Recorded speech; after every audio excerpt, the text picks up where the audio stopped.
Pada hari ini kita akan membahas tentang populasi pada hewan.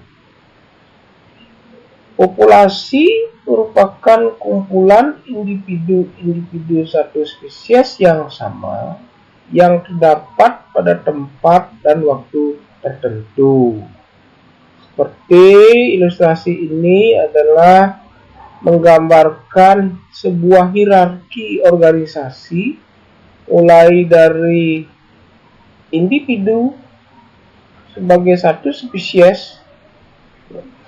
Individu-individu ini kemudian membentuk sebuah populasi yang terdiri dari beberapa individu yang sama pada spesies tertentu. Kemudian kumpulan individu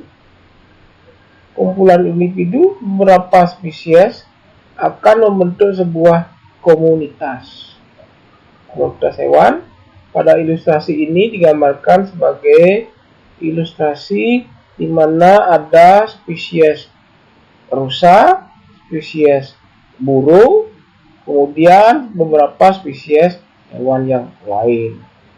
Kemudian komunitas melakukan sebuah asosiasi dengan lingkungannya, membentuklah sebuah sistem hubungan timbal balik antara makhluk hidup dengan lingkungan yang dikenal dengan ekosistem. Pada ilustrasi ini terlihat ada beberapa spesies tumbuhan, hewan, dan juga komponen-komponen abiotik seperti air, tanah, udara, dan juga komponen-komponen yang lain membentuk sebuah hubungan yang harmonis dalam satu hubungan yang dikenal dengan ekosistem. Itulah pengertian dari populasi. Namun demikian, jumlah individu dalam sebuah populasi ini tidak konstan, tetapi dapat mengalami perubahan sejalan dengan waktu. Karena parameter-parameter yang menentukan ukuran dari sebuah populasi diantaranya adalah emigrasi, mortalitas maupun natalitas. Mortalitas dan emigrasi cenderung akan mengurangi ukuran dari sebuah populasi. Sementara natalitas dan imigrasi cenderung akan meningkatkan ukuran dari sebuah populasi. Karena itu, inilah parameter-parameter utama yang menentukan ukuran dari populasi. Namun demikian, ketika berbicara dalam konteks global, di mana emigrasi maupun imigrasi itu tidak diperhitungkan karena berbicara dalam konteks yang global. Karena itu, yang menjadi faktor yang menentukan dari ukuran populasi hanyalah natalitas dan mortalitas. Apa itu natalitas? Natalitas itu pada prinsipnya adalah daya bawaan populasi untuk meningkatkan jumlah individu melalui produksi individu-individu baru dengan cara perkembangbiakan.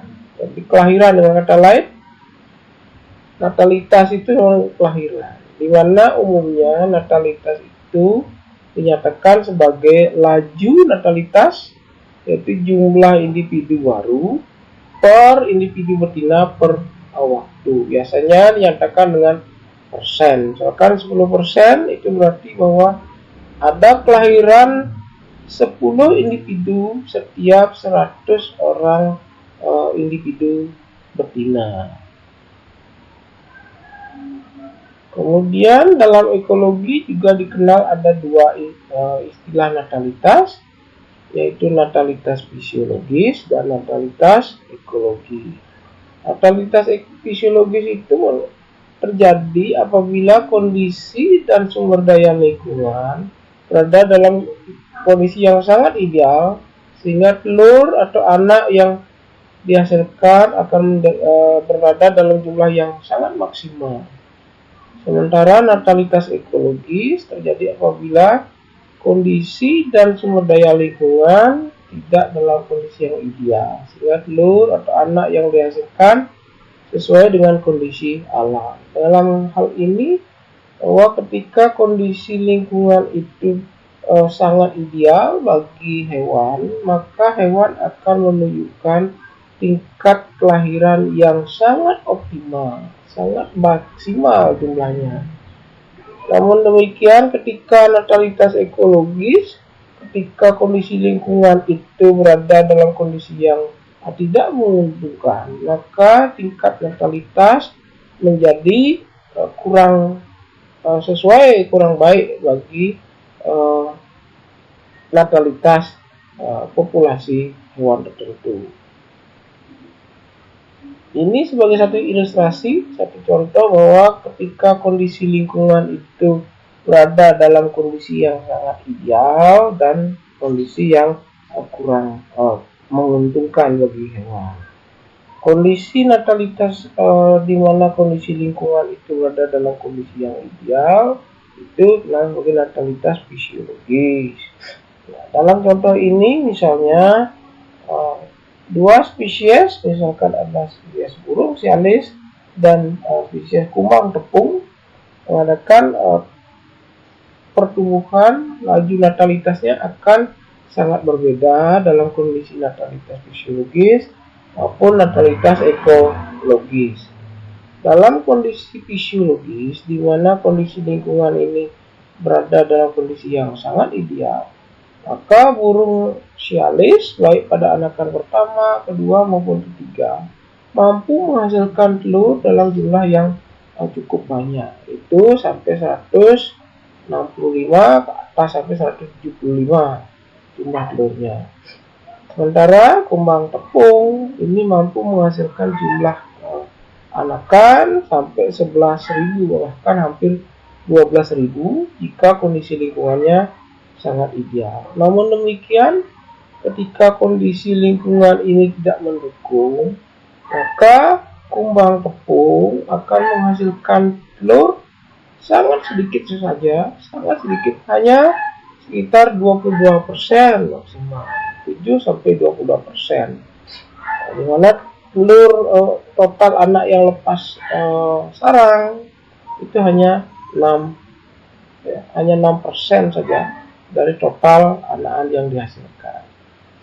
Sementara burung sialis ini termasuk dalam kelompok kelas vertebrata. Sementara kumbang ini dalam kelompok avertebrata.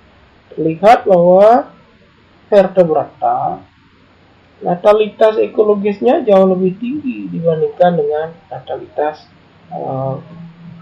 invertebrata atau avertebrata, di mana rata-rata mencapai 32-72% untuk kelahiran anak dari hewan tersebut. Ini menunjukkan bahwa ketika satu kondisi dalam kondisi yang ideal, maka avertebrata akan merespon kondisi lingkungan dengan kondisi yang sangat berbeda. Ketika kondisi lingkungan sangat ideal, maka hewan-hewan avertebrata ini akan menunjukkan natalitas yang sangat tinggi, sementara natalitas dalam kondisi lingkungan yang tidak ideal, natalitasnya sangat rendah. Ini berimplikasi jika hewan ini menjadi hama di dalam sebuah komunitas pertanian atau ekosistem pertanian, maka jika kondisi lingkungan ini sangat ideal, mendekati ideal bagi hama itu, maka populasi hama ini akan menjadi sangat booming dan menjadi penyerang yang sangat dahsyat sehingga bisa menghancurkan ekosistem pertanian jika kondisi itu menguntungkan bagi hewan vertebrata, itu terutama adalah hama pertanian. Namun demikian, pada vertebrata tidak terdapat perbedaan yang terlalu signifikan, baik dalam kondisi yang fisiologis, dalam kondisi yang ideal maupun kondisi yang tidak ideal. Itu perbedaannya. Maka natalitas ini mempunyai arti yang penting, terutama bagi hewan-hewan yang memiliki karakter sebagai hama pengganggu, utama adalah pengganggu pertanian. Jika kondisinya sangat ideal, maka dia akan berpotensi menjadi hama yang menyerang dengan ledakan yang sangat dahsyat, sehingga mampu menghancurkan kualitas pertanian. Jika kondisinya ideal, ideal dalam konteks ini adalah ideal bagi hama itu sendiri.